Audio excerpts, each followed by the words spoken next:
Hello everyone and welcome to the class. आज हम पढ़ने वाले हैं समन के बारे में। तो समन को हम आज पढ़ेंगे ऑर्डर फिफ्थ के साथ में और साथ साथ सेक्शन 27, 28, 29 समन्स की बात करते हैं, समन टू डिफेंडेंट स्पेसिफिकली।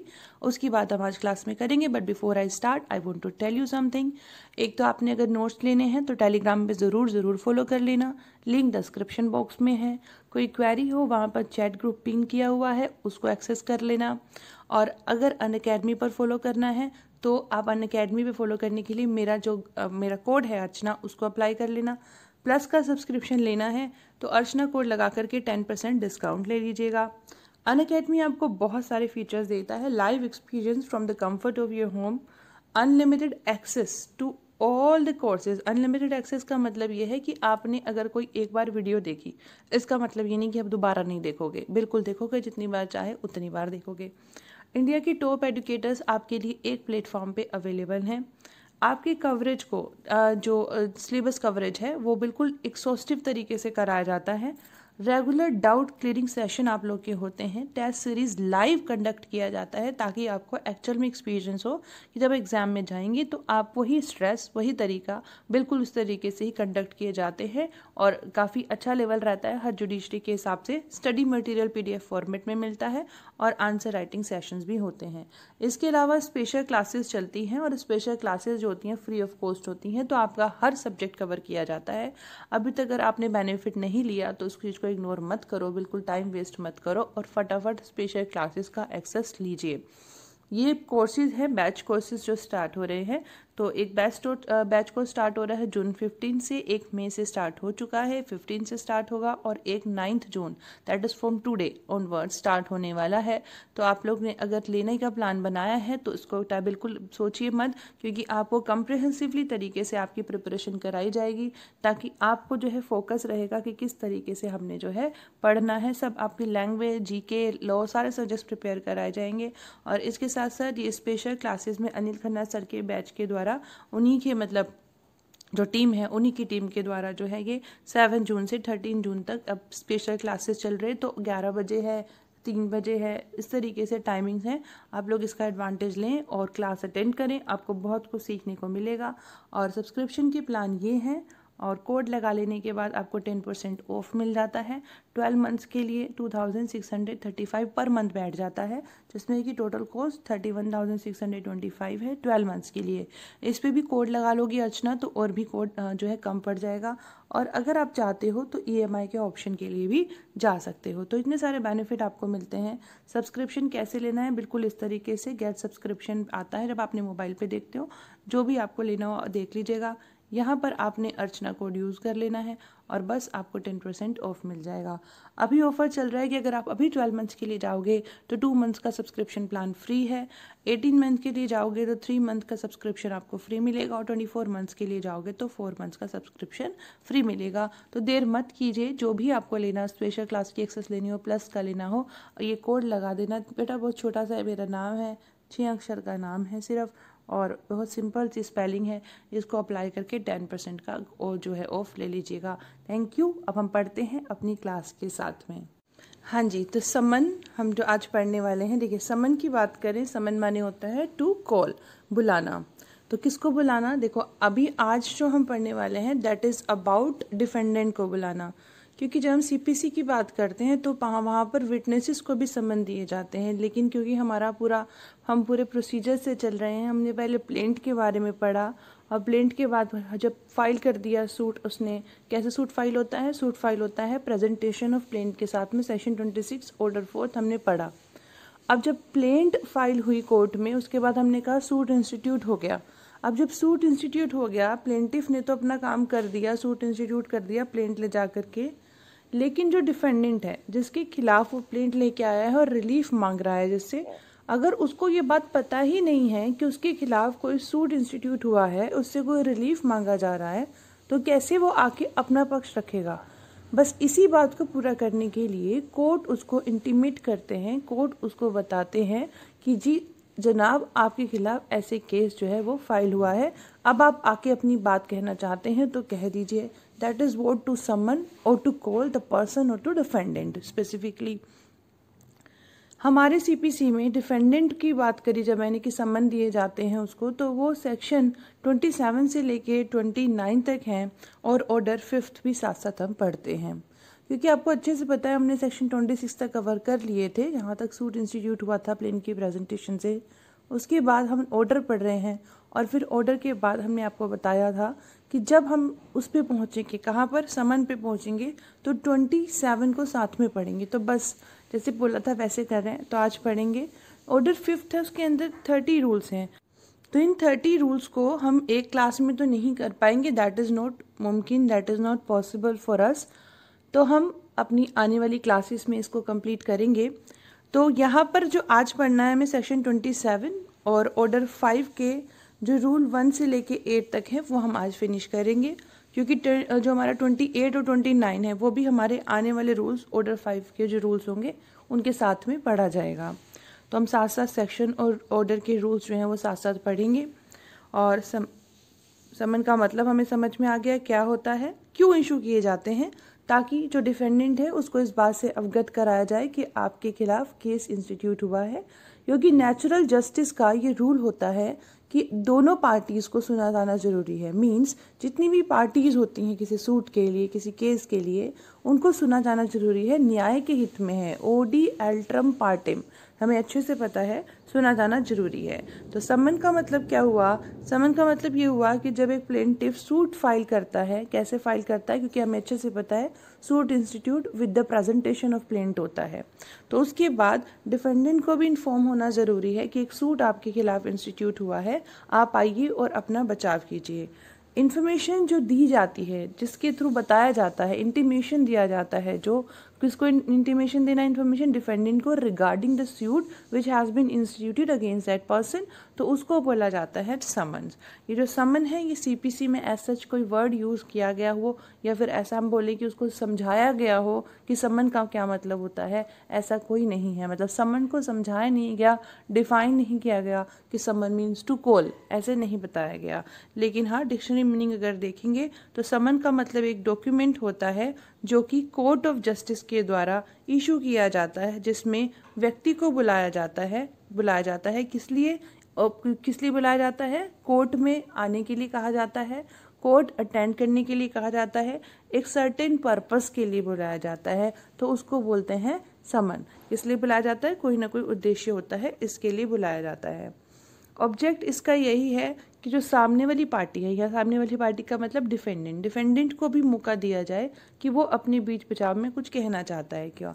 और नेचुरल जस्टिस है ओडी एल्ट्रम पार्टिम, इसकी वजह से भी जो समन वाला कॉन्सेप्ट है वो है। डिफेंडेंट की बात करें अगर हम, कि अगर डिफेंडेंट को समन इशू नहीं किए जाते हैं और फिर जो है डिसीजन दे दिया जाता है, डिक्री दे दी जाती है, तो वो डिक्री उसके ऊपर बाइंडिंग नहीं होती है। क्योंकि जब डिक्री की हम डेफिनेशन पढ़ के आए थे सेक्शन 2 क्लोज 2 में, वहाँ क्या कहा था हमने, एडजुडिकेशन होता है। और जब वर्ड हमने यूज़ कर लिया एडजुडिकेशन, तो इफ़ यू रिमेंबर मैंने आपको बताया था एडजुडिकेशन माने होता है दोनों पार्टी को सुन करके then come to certain decision. तो दोनों पार्टी को सुनना ज़रूरी है, मेरिट्स पे केस डिसाइड करना है डिक्री के लिए। तो अगर एक डिक्री बिना सुने एक पार्टी के पारित कर दी जाएगी तो उसके ऊपर बाइंडिंग नहीं होती है। चलिए सेक्शन 27 को करते हैं, जो कि पढ़ा जाना है ऑर्डर 5th के रूल 1 के साथ में। जो हमारा सेक्शन 27 है वो कहता है summon to defendant. Summon to defendant के बारे में यह कहता है कि जब भी एक सूट ड्यूली इंस्टीट्यूट होता है, ड्यूली इंस्टीट्यूट का मतलब as per the rules, as per the law institute किया जाता है, तो एक समन इशू होते हैं डिफेंडेंट को कि वो आए कोर्ट में आए और आंसर करे जो कि क्लेम उसके खिलाफ किया गया है। और ये किस तरीके से सर्व किए जाने हैं, देखिए ये सर्व किए जाने हैं इस तरीके से कि 30 दिन के अंदर अंदर उसको बोला गया कि आप आकर के जवाब दीजिए। जैसे अगर आज की डेट में उसको समन प्राप्त होते हैं तो उसके 30 दिन के अंदर अंदर व्यक्ति को जो है आके उसके ऊपर जवाब देना है। जवाब कैसे देगा वो, अपना WS रिटन स्टेटमेंट डाल करके। अब यहाँ पर नेक्स्ट आता है हमारा ऑर्डर 5th को हम साथ में पढ़ेंगे, क्योंकि हमने कहा जो issue and service of summon, issue of summon के बारे में बात करते हैं, 30 रूल्स इसके अंदर हैं। तो जो रूल 1 है हमारा वो 27 के साथ में पढ़ा जाता है, सेक्शन 27 के साथ। क्यों, रीज़न है, रीज़न क्या है, रीज़न देखिए क्या है। रूल 1 क्या कहता है, वही जो सेक्शन 27 कहता है कि जब भी एक सूट इंस्टीट्यूट होता है, ड्यूली इंस्टीट्यूट होता है, तो उस केस में समन इशू होते हैं डिफेंडेंट को, ताकि वो कोर्ट में आए और जो भी क्लेम, जो भी दावा उसके खिलाफ प्लेंटिफ लेके आया है, उसकी बात को वो अपनी बात को कहते हुए समझाए। ठीक है, तो यहाँ पर उसको बोला जाता है कि वो रिटन स्टेटमेंट फाइल करे अपने डिफेंस में, अगर वो करना चाहता है तो। और कितने दिन का टाइम उसको दिया गया है? 30 डेज का टाइम उसको दिया गया है, जब उसको जो समन है वो सर्विस हो जाते हैं, from the date of service of summon. जब उसको सर्विस हो जाते हैं, उसको समन प्राप्त हो जाते हैं, उसके 30 दिन के भीतर भीतर उसको आकर के उसका जवाब देना होता है by filing the written statement. अब प्रोवाइजो क्या कहता है? प्रोवाइजो ये कहता है कि जब हमने कहा कि उसको जो है समन जो है इशू होंगे, जब हमने कहा कि उसको समन इशू होंगे, तो यहाँ पर कह रहे हैं कि जब समन कब इशू होंगे? जब एक व्यक्ति को हमें ये बताना है कि देखिए भाई, आपके खिलाफ इस तरीके से एक सूट इंस्टीट्यूट हुआ है। लेकिन अगर जब वो व्यक्ति, कौन? प्लेंटिफ जो है केस फाइल करने गया, प्लेंट लेके गया, और जब वो प्लेंट लेके जा रहा था उस वक्त वहाँ डिफेंडेंट भी प्रेजेंट था। कहने का मतलब ये है, प्रोवाइजो हमारा फर्स्ट ये कहता है, जैसे अगर मैं किसी के खिलाफ केस इंस्टीट्यूट करूं, मतलब सूट इंस्टीट्यूट करूं, और जो व्यक्ति है, जो डिफेंडेंट है, वो वहीं पर खड़ा हो जब मैं प्लेंट लेके गई हूँ, या उसको किसी तरीके से पता हो बिकॉज ऑफ थर्ड पर्सन ने मुझे देखा और उसको इंटीमेट कर दिया, और व्यक्ति वहाँ पर होना चाहिए। शर्त क्या है? कि डिफेंडेंट जो है वहाँ पर होना चाहिए। डिफेंडेंट जब उस वक्त प्लेंट दी जा रही है उसको वहाँ होना चाहिए, और उसने जो है ये देखा कि हाँ, व्यक्ति ने प्लेंट जो है मेरे खिलाफ दाखिल करी है, तो उस केस में क्या करना चाहिए? उस केस में आगे बढ़ते हुए कह रहे हैं कि वो प्लेंटिफ के क्लेम को एडमिट भी कर लेता है, वो प्रेजेंट भी था और उसने प्लेंटिफ के क्लेम को एडमिट भी कर लिया कि ये जो कह रहा है, ये जो दावा इसने ठोका मेरे ऊपर, सही ठोका है। तो इसलिए कह रहे हैं कि क्या वहाँ पर फिर समन की देने की ज़रूरत नहीं है। प्रोवाइजो जो हमारे इसमें प्रोवाइजो, 3 प्रोवाइजो हैं। पहला प्रोवाइजो कहता है that no such summon shall be issued when a defendant has appeared at the presentation of plaint and admitted the plaintiff's claim.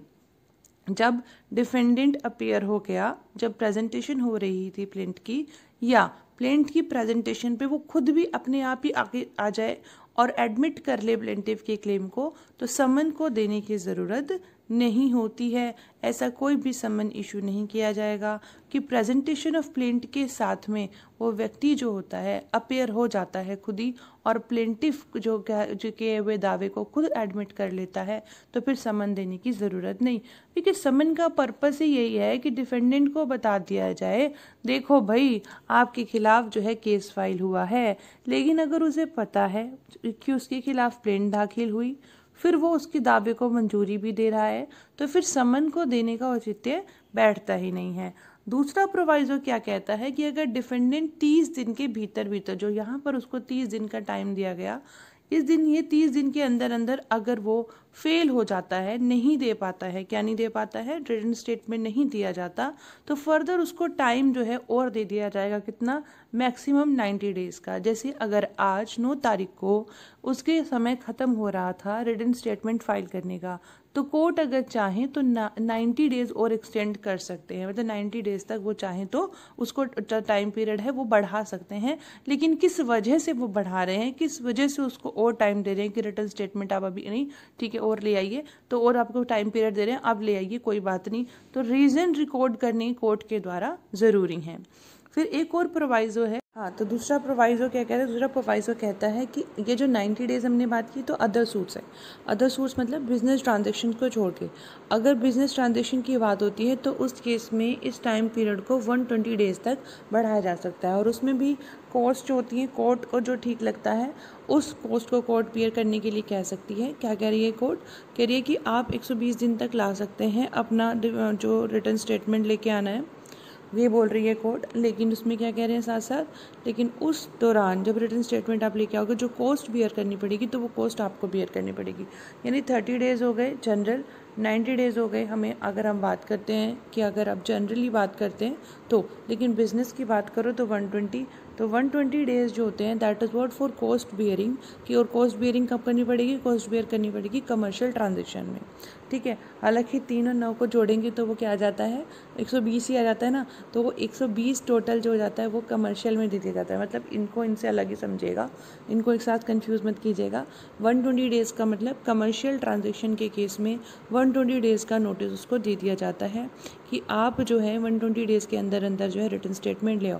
कौन से डेज़, जब आपको जो है सर्विसिंग हुई है, जिस दिन डिफेंडेंट ने नोटिस रिसीव किया उसके 120 दिन के अंदर अंदर वो ला सकता है कमर्शियल ट्रांजेक्शन में। नॉर्मल में आप 30 डेज़ पर एक्सटेंड करके उसको 90 डेज़ किया जा सकता है, ठीक है। क्लियर हो गया। तो 120 डेज़ जब कॉस्ट बियर करनी है, 120 डेज़ जब बिजनेस ट्रांजेक्शन है। तो चलिए अब आगे बढ़ते हैं। जो डिफेंडेंट है वो अपेयर हो सकता है या तो खुद, हमारे सब रूल 2 का सब रूल आगे क्या कहता है कि जो व्यक्ति है या तो वो खुद भी आ सकता है कोर्ट में, या फिर एक प्लीडर के द्वारा आ सकता है। प्लीडर कौन सा, जिसको कि सारे के सारे material questions relating to suit उसके आंसर पता है, जिसको कि सारी की सारी बातें जो है, जो केस है उससे रिलेटेड सारी बातें पता है, ऐसा प्लीडर उसकी जगह पर आ सकता है। इन पर्सन का मतलब होता है साक्षात स्वयं यानी स्वयं या तो डिफेंडेंट खुद आ जाए, या फिर वो प्लीडर को भेज दे जिसको सारी जानकारी है, या फिर एक ऐसे व्यक्ति के साथ प्लीडर को भेजे जिस व्यक्ति को सारी जानकारी हो। मतलब ए या तो खुद आ जाए या अपनी जगह पर बी को भेज दे, बी उसका प्लीडर है, बी को सारी बात पता होनी चाहिए केस के बारे में। बी को नहीं पता, सी को पता है, कोई और व्यक्ति है जिसको पता है, तो सी को बी के साथ वो भेज सकता है कोर्ट में, जिसको कि सी को सारी बात पता है, प्लीडर को प्लीडर जो है वो रिप्रेजेंट करेगा एक को, तो बी और सी दोनों साथ में जा सकते हैं। और जब भी कोई समन भेजा जाता है, वेरी वेरी इंपॉर्टेंट है, जब भी कोई समन भेजा जाता है तो उस केस में वो समन जज के द्वारा साइन होते हैं, कोर्ट की स्टैंप लगती है। और आप देखना रूल 2 में हम पढ़ेंगे कि जो प्लेंट होती है, प्लेंट की जो प्रतिलिपि होती है, मतलब कॉपी जो होती है, वो उसके साथ में एनेक्स्ड होती है, मतलब अटैच्ड होती है, उसके साथ में जाती है, ताकि पता रहे डिफेंडेंट को कि किन किन मुद्दों पे आपके खिलाफ जो है केस आया है। अब आता है फॉर्म ऑफ समन। तो फॉर्म ऑफ समन का मतलब कि समन के जो फॉर्म होता है वो क्या है, क्या कोई स्पेसिफाई तरीका है, या ऐसे ही कुछ भी बोल दिया कि हाजिर हो, या फिर कोई तरीका है स्पेसिफिक एप्लीकेशन लिखने का, मतलब कि उसको समन को भेजने का यहाँ पे बात कर रहे हैं, तो क्या कोई तरीका है कि नहीं, बिल्कुल है। हमारे जो सीपीसी के फर्स्ट शेड्यूल में जो दिया गया है अपेंडिक्स बी, वहाँ पे समन को भेजने का फॉर्म बताया गया, और मतलब फॉर्मेट बताया गया, और उसी के अकॉर्डिंग जाएगा।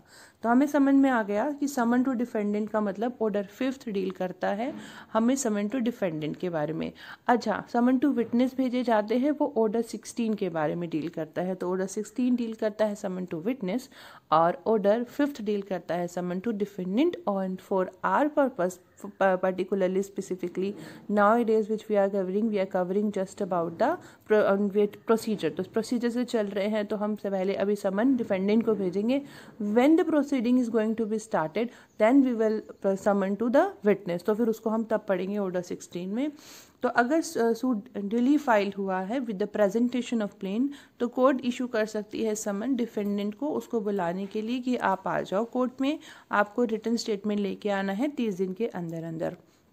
जब हमने कहा कि एक व्यक्ति जो है, जब हमने कहा कि अगर उसको ऑलरेडी परिचित हो वो, if at the time of presentation of a plaint defendant is present, वो प्रेजेंट था और वो एडमिट कर लेता है उस क्लेम को, प्लेंटिफ के दावे को, तो फिर समन भेजने की ज़रूरत नहीं। रूल 2 मैंने आपको कह दिया क्या होता है। जब भी समन भेजा जाता है तो उस पर जज साहब के साइन, कोर्ट की स्टैंप और साथ में प्लेंट की कॉपी भी जाती है। रूल 2 सिर्फ इतना कहता है कि कोर्ट के समन के साथ साथ प्लेंट की कॉपी भी जाएगी। फिर अपीयरेंस इन पर्सन रूल 3 कहता है कि कोर्ट ऑर्डर कर सकते हैं डिफेंडेंट और प्लेंटिफ, यहाँ पर दोनों ही हुए हैं, दोनों ही पार्टी की बात की है कि कोर्ट जो है रूल 3 कहता है कि चाहे डिफेंडेंट को चाहे प्लेंटिफ को ऑर्डर कर सकते हैं कि आप इन पर्सन आओ। इन पर्सन का मतलब खुद आइए। जब कोर्ट को ये लगता है कि भाई उनकी जो पर्सनल अपीयरेंस है वो ज़रूरी है, कोर्ट को ये लगता है reason to require the personal appearance है, तो समन कर सकते हैं वो उसे ऑर्डर करने के लिए। क्या ऑर्डर करने के लिए? समन शैल ऑर्डर, क्या समन करेंगे? उसे ऑर्डर करते हुए समन करेंगे कि आप कोर्ट में खुद प्रकट हुए जिस डे पे हम आपको बुला रहे हैं, जहाँ पे कोर्ट को लगता है कि उसका आना ज़रूरी है, डिफेंडेंट का या फिर हमारा जो सब रूल 2 है, रूल 3 का कहता है प्लेंटिफ का आना ज़रूरी है। तो वो इस चीज़ को अपीयरेंस के लिए ऑर्डर कर सकते हैं, उसके लिए समन जो है वो भेज सकते हैं। अपीयरेंस इन पर्सन का समझ में आ गया आपको कि स्वयं में एक व्यक्ति खुद आएगा और यहाँ पर प्लीडर आएगा जिसको सारी बातें पता है, क्वेश्चन पता है रिलेटिंग टू सूट। प्लीडर को नहीं पता तो ऐसा कोई व्यक्ति जिसको पता है सूट के बारे में वो साथ में आएगा। तो कोर्ट जो है प्लेंटिफ को या फिर डिफेंडेंट को ऑर्डर दे सकते हैं कि आप आए। अब देखो exemption from appearance in person की बात करें तो जो रूल 4 है, हमने कहा कि डिफेंडेंट या प्लेंटिफ दोनों में से किसी को भी कोर्ट ऑर्डर दे सकती हैं कि आप भाई स्वयं प्रकट होएं, आपको हमारे पास रीज़न भी है, ये वजह है, इस वजह से आपका आना ज़रूरी है। लेकिन इसको सेक्शन 132 और 133 के साथ में पढ़ा जाएगा। 132 क्या कहता है? 132 कहता है कि किसी भी पार्टी को ऑर्डर नहीं दिया जाएगा अपीयर होने के लिए पर्सन में अगर वो जो व्यक्ति है वो कोर्ट की लिमिट्स के अंडर ना हो। कोर्ट की लिमिट्स के अंडर का मतलब यहाँ पर है कि अगर जो है जो मतलब जैसे से फॉर इंस्टेंस कि अगर ये पर्टिकुलर एरिया है, यही कोर्ट का जुरिस्डिक्शन है, तो जिस भी व्यक्ति को समन भेजना है वो कोर्ट के जुरिस्डिक्शन में आना चाहिए। या ये सिंपल एग्जाम्पल है, लेकिन यहाँ पर सर्टेन लिमिट्स की बात हुई है। तो सर्टेन लिमिट्स में दो चीज़ें यहाँ पर आ गई हैं। पहली यहाँ पर बात आई क्लोज ए, दूसरी यहाँ पर बात है क्लोज बी। तो क्लोज ए तो सिंपल यही बात कहती है कि जो कोर्ट का जुरिस्डिक्शन है उसके अंदर वो पार्टी होनी चाहिए जिसको कि कोर्ट ऑर्डर दे रहे हैं आने के लिए। देखो हम इसको रूल 4 को सेक्शन 132 और 133 के साथ बात करेंगे। ये हमारा रूल 4 है। 132 133 क्या कहता है ये भी हम पढ़ेंगे। ठीक है, अभी इतनी बात हमें समझ में आ गई कि इसके जुरिस्डिक्शन में, कोर्ट के जुरिस्डिक्शन में होना चाहिए जिस भी पार्टी को बुलाना है।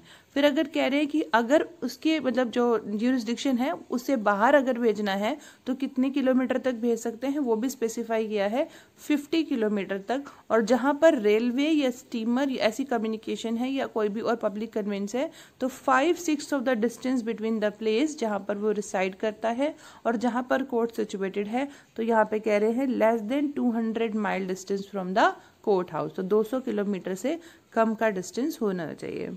फिर देखो 132 कहता है कि अगर आपने, जहाँ हमने रूल 4 में कहा कि किसी भी व्यक्ति को बुला सकते हैं, ऑर्डर 5 रूल 4 कह रहा है किसी भी व्यक्ति को बुला सकते हैं, लेकिन सेक्शन 132 कहता है कि कुछ वीमेन होती हैं जिनको कोर्ट में आने के लिए क्या है, एग्जेम्पशन है, वो चाहे तो वो नहीं आए।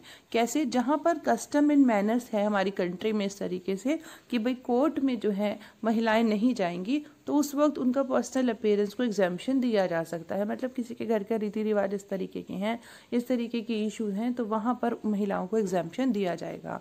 फिर कह रहे हैं सबसेक्शन 2 हमारा 132 का कहता है nothing herein contained shall be deemed to exempt such women from arrest in execution of civil process in any case in which the arrest of women is not prohibited by this case. Very very important है ये, इसका subsection 2 exception है, इसको इसलिए देखना भी जरूरी है।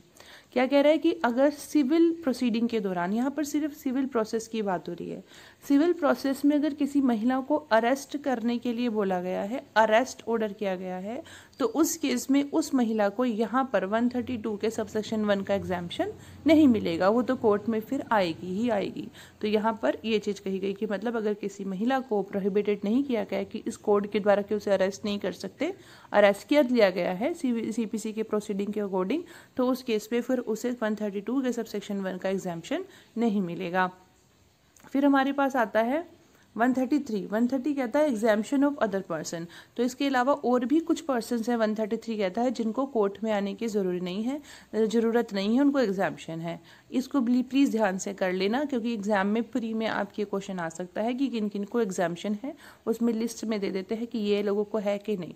तो president of India, vice president of India, speaker, ministers of the union, जजेस of supreme court, governor of state and administrator of union territories, the speaker of state legislative assemblies, the chairman of the state legislative councils, the minister of state, the judges of high court, the persons to whom section 87B applies।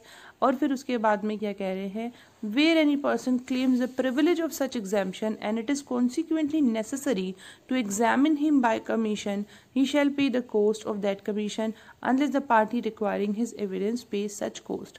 आपको अच्छे से पता है कि commission issue किया जाता है किन्हीं केसेस में जहाँ पर कि व्यक्ति को कोर्ट में एग्जाम्पशन होती है कि ठीक है आप मत आओ, कमीशन इशू हो जाता है, वहाँ पे जाके वो खुद जाके उनकी बातें सुन करके आ जाते हैं। तो यहाँ पर यही कह रहे हैं कि जब एक व्यक्ति जो होता है क्लेम करता है प्रिविलेज इस एग्जाम्पशन का कि भाई हमें जो है प्रिविलेज मिली हुई है, हम नहीं आएंगे, और ये फिर कह रहे हैं कि फिर नेसेसरी होता है कि उसको कमीशन के द्वारा तो एग्जामिन करना ही पड़ेगा। तो जो कॉस्ट होती है कमीशन को जो इशू किया गया है, कमीशन के पास जाते हैं और उनसे पूछते हैं, तो कह रहे हैं जो कोर्ट इशू करती है ना, उसकी जो कॉस्ट होती है वो कॉस्ट उन्हें बियर करनी पड़ती है। आप कह रहे हैं कि अनलेस द पार्टी, अगर ऐसा होता है कि जिस पार्टी को उनका एविडेंस चाहिए, जिस पार्टी को उनकी बयान चाहिए, वो अगर वो पार्टी खुद ही कॉस्ट उनकी बियर कर देती है, फिर उन्हें बेयर करने की ज़रूरत नहीं। जैसे कि अगर एक व्यक्ति है जिसको यहाँ लिस्ट के अंदर एग्जाम्पशन मिला है कि आप कोर्ट में ना आइए, लेकिन ज़रूरी है उनका बहुत ज़्यादा उनकी बात सुनना बहुत ज़रूरी है अगर हमने जो है सूट डिसाइड करना है। तो उस केस में भी जो कि प्लेंटिव है वो कोर्ट को फीस देता है कि प्लीज़ आप जो है कमीशन इशू कर दीजिए। अब बी ने फीस यहाँ पे कर दी है कोर्ट को, तो ये व्यक्ति जो है एविडेंस इनके कमीशन जो है लेके आ सकते हैं। लेकिन अगर ये कोर्ट की फ़ी पे नहीं करते, इनकी बात सुनने के लिए कमीशन इशू किया हुआ है, तो ये बियर करेंगे किसकी कोर्स के जो कमीशन की कॉस्ट है वो। तो 133 हमें ये कहता है। अब रूल 4 हमने पढ़ लिया कि भाई कैसे किन्हें किन्हें बुला सकते हैं, किन्हें नहीं बुला सकते। रूल 4 में हमने क्या पढ़ा कि जिन किन्हें बुला सकते हैं जो लिमिट में होते हैं और कोर्ट की जुरिडिक्शन में होते हैं, 50 या फिर 200 किलोमीटर तक होते हैं, उन्हें बुला सकते हैं। फिर रूल 5 से लेकर रूल 8 तक पढ़ते हैं। देखिए सबसे पहले ये कंटेंट्स ऑफ समन के बारे में बात करते हैं। तो कि भाई समन के में जो समन होंगे उनमें कंटेंट क्या होगा, क्या चीज़ें हम भेजेंगे समन में। तो समन के अंदर सबसे पहले तो एक डायरेक्शन होनी चाहिए। डायरेक्शन का मतलब यह है कि आप जी कब आना है, आपने कोर्ट में कब आना है। The summon must contain a direction whether the date fixed is for settlement of issue only और for the final disposal of the suit, कि आपको किस लिए बुलाया जा रहा है कोर्ट में, ये बात यहाँ पर उसमें समन के अंदर मेंशन होनी चाहिए। फिर अब यहाँ पर दूसरा रूल हमें देखना है कि जब समन इशू किए जाते हैं फाइनल डिस्पोजल करने के लिए सूट को, तो डिफेंडेंट को डायरेक्ट किया जाता है कि वो अपने गवाह लेके आए, अपने साक्षी लेके आए जब फाइनल डिस्पोजल की बात हो रही है। और कोर्ट को डिफेंडेंट को काफ़ी टाइम देना चाहिए कि वो खुद आ सके, अपने जो है आंसर लेके आ सके, और जो प्लेंटिफ ने उसके खिलाफ दावा लेके आया है वो दावे का वो जवाब दे सके ऑन द डे फिक्स्ड। उसके पास प्रॉपर टाइम होना चाहिए। 9 तारीख समन भेजा, 11 तक आ जाओ तो पॉसिबल नहीं है कि वो अपने आप को बचाव कर पाएगा। समन के अंदर जो है कंटेन करना चाहिए, क्या कंटेन करना चाहिए, एक ऑर्डर होना चाहिए डिफेंडेंट को दिया गया कि आपने डॉक्यूमेंट्स लेके आने हैं, आपने वो कॉपीज लेके आनी है जो आपकी पोजेशन में है या आपके पोजेशन में नहीं है या आपकी पावर में है। उन डॉक्यूमेंट्स को लेके आइए जिन पे आप रिलाई करेंगे। लास्ट क्लास में मैंने आपको यही चीज़ बताई थी डॉक्यूमेंट्स के बारे में कि जब प्लेंट आती है तो डॉक्यूमेंट हमने पढ़ा था, लास्ट क्लास में पढ़ा था ना कि डॉक्यूमेंट साथ में आते हैं, है ना, डॉक्यूमेंट साथ में आते हैं, कल ही तो पढ़ा है हमने। लास्ट क्लास में मैंने आपको यही चीज़ बताई थी ना कि जब एक प्लेंट आती है तो डॉक्यूमेंट साथ में सपोर्टिव डॉक्यूमेंट लेके आता है प्लेंटिफ की किन बिना पे वो ये प्लेंट लेके आया है। तो डिफेंडेंट को भी जो अपना रिटर्न स्टेटमेंट लाना है तो वो अपनी बात बताएगा। तो अब हम ये तो हमारा जिस्ट हो गया कि हमने क्या क्या जो है पढ़ा। तो रूल 5 स्पेसिफिकली कहता है कि समन टू बी आदर टू सेटल इशू और फॉर फाइनल डिस्पोजल। तो दोनों चीज़ों के लिए उसको बुलाया जा सकता है कि भाई समन या तो इशू सेटलमेंट से पहले के लिए होता है कि भाई अभी इशू नहीं हुए सेटल, जब आप रिटर्न स्टेटमेंट दोगे तब होगा, या फिर फाइनल डिस्पोजल है। तो ये चीज़ें जो है समन में मेंशन करनी चाहिए। फिर उसके बाद कहते हैं प्रोवाइजो। प्रोवाइजो कहते हैं कि कोई भी सूट जो कि कोर्ट ऑफ स्मॉल कॉजेज के द्वारा सुना जाएगा, तो समन जो होते हैं वो फाइनल डिस्पोजल के लिए ही होते हैं। जब स्मॉल कॉजेज कोर्ट जो होती है समन इशू करती हैं तो वो फाइनल डिस्पोजल के लिए ही इशू करती हैं। रूल 6 कहता है fixing day for appearance of defendant. फिर आगे कह रहे हैं कि the day under sub rule 1 of rule 1 shall be fixed. जो हमने रूल 1 में सब रूल 1 में पढ़ा कि उसको जो है उन्हें प्रोवाइजो दिया था ना कि अगर जो है वो क्या करता है, अगर जो सब रूल 1 की बात कर रहे थे, वापस फटाफट चलते हैं। कि भाई हमने जो है प्रोवाइज़ो दिया था कि अगर व्यक्ति आता है इस डेट के अंदर अंदर, फिर उसके बाद में यहाँ पर देखिए रूल का सब रूल 1 के अंदर कहा कि उसको टाइम पीरियड दिया गया है कि ऐसे ऐसे आपको आना है। तो वही चीज़ें कि आपने 30 दिन के अंदर आना है, तो वही सब चीज़ें यहाँ पे कह रहे हैं कि fixing day for appearance of defendant, कि जो डे है सब रूल 1 के अंदर, रूल 1 के अंदर जो हमने कहा वो फिक्स्ड होगा reference to the current business of the court, कि भाई जो कोर्ट है उसकी अकॉर्डिंग कि वो किस तरीके से जो है सुनवाई करते हैं, उनके अकॉर्डिंग एक डेट फिक्स्ड होगा। place of resident of defendant and time necessary for service of summon, and the day shall be so fixed as to allow the defendant sufficient time to enable him to appear। जिस दिन पे उसकी ज़रूरत है उसको appear होना ज़रूरी होगा ताकि वो an answer on such day, वो उस डे पे आंसर कर सके। रूल 7 कहता है summons to order defendant to produce document relied on by him. ये भी आपको मैंने बताया जिन डॉक्यूमेंट्स पे वो अपना रिटन स्टेटमेंट लाया है, जिन डॉक्यूमेंट पे वो जो वादी है उसके द्वारा दिए गए दावे को वो खंडन करना चाहता है, अपना प्रति दावा लेके आना चाहता है, उस चीज़ों को, उन बातों को वो बताएगा। ठीक है, उन डॉक्यूमेंट्स को बताएगा। और copies therefore specified in rule IA of order 8th in his possession or power upon which he intends to rely in support of his case। क्योंकि हमने प्लेंट में पढ़ा था कि किन किन डॉक्यूमेंट के साथ आएगा, तो यहाँ पर रिटन स्टेटमेंट जब आएगा ऑर्डर 8 में तब पढ़ेंगे, उसी के अकॉर्डिंग ये रूल 7 कहता है। रूल 8 क्या कहता है? On issue of summons for final disposal defendant to be directed to produce his witness. अभी ये भी हमने आपको बता दिया कि वो या जो उसको समन इशू हुए हैं वो समन उसको या तो इशू के सेटलमेंट से पहले होंगे कि भाई अभी सेटलमेंट नहीं हुआ इशू का, उससे पहले ही आपको हम समन दे रहे हैं, या फिर फाइनल डिस्पोजल के लिए दे रहे हैं। और ये भी बताया आपको जो फाइनल डिस्पोजल के लिए होता है तो उस केस में उसको ये बोला जाता है आप अपना विटनेस का भी लिस्ट लेके आइएगा कि आप कौन कौन से विटनेस के ऊपर रिलाई करने वाले हैं। तो that is what from today's class complete हो गया हमारा। अब ये जो 28 है वो जो हम होगा हम इसको ऑर्डर 5th के रूल 21 के साथ पढ़ेंगे, और 29 सेक्शन है वो ऑर्डर 5th के 25 और 26 के रूल्स के साथ में पढ़ने वाले हैं। Thank you so much for listening. Thanks a lot. Keep learning and keep smiling.